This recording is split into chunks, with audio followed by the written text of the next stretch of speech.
May all beings be happy. May all beings be healthy. May all beings be free from harm. May all beings love life. May all beings awaken. Welcome to another Cuke Audio mini podcast. I'm DC, Poobah of Cuke Audio and Cuke Archives.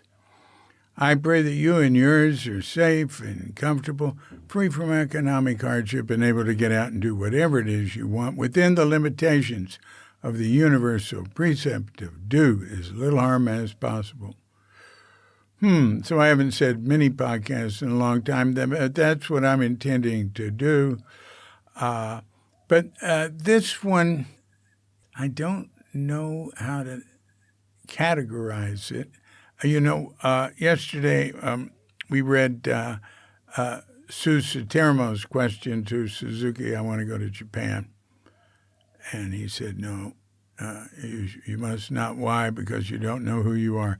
So I looked for where that came from, and it came from a letter she wrote to Zen Center when Richard Baker.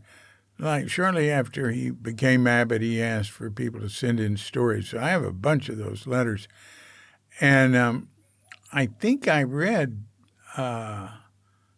I think I read a bunch of them. I might have even have read this into podcasts, but I can't remember. Anyway, I'm going to read you from Sue's letter.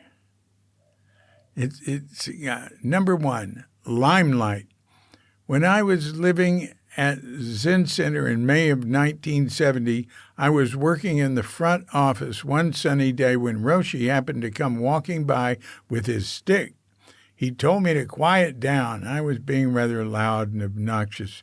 Then as I stood there feeling rather guilty and embarrassed, he pointed out the office window to a nice tree shrub and said, "There now, didn't I do a nice job of trimming on that tree?"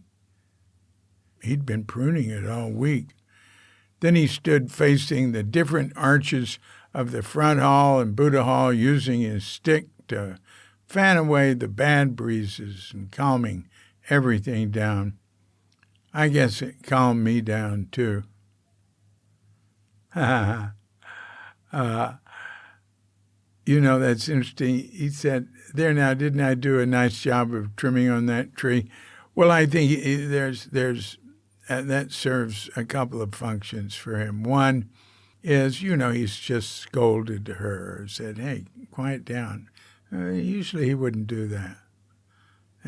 If he's walking by, he just let people do what they're doing. But he'd done something like that. But then he wanted to balance it. And he wouldn't always do that. It depends on the person, his take on the person. Did they need some stroke now?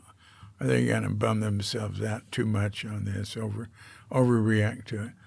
So he just made a nice, friendly comment to her there. That's there now, didn't I do a nice job of trimming that tree?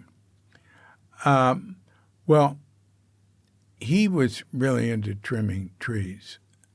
He didn't do a lot of it at Tassajara. He did very little of it. He mainly worked in his rock garden. But he'd done a little of it in Los Altos when he goes visit people's homes. And it was nostalgic for him because he'd trimmed trees in his father's temple and in his master's temple in Japan. And he would mention that every now and then. So I think a little bit he was proud that, hey, didn't I do a nice job of trimming that tree? But here he comes at her again. Here's the next thing she wrote. Also, about this time, we were having a winter sesshin. I passed Suzuki Roshi on the stairs carrying his stick again. I was laughing and being silly. He said, "Are you going to sit the sesshin?" "Oh, yes," I said, very lightheartedly. Shaking his stick at me surprisingly, he said, "You better be good, or I'll hit you with my stick." This has been a Cuke Audio mini podcast. I'm DC, Poobah of Cuke Audio and Cuke Archives, coming to you from sleepy Sanur with dog Bandita, feline Cuchita, and dear lovely Katrinka. And we're wishing you and yours and all of us a grand awakening.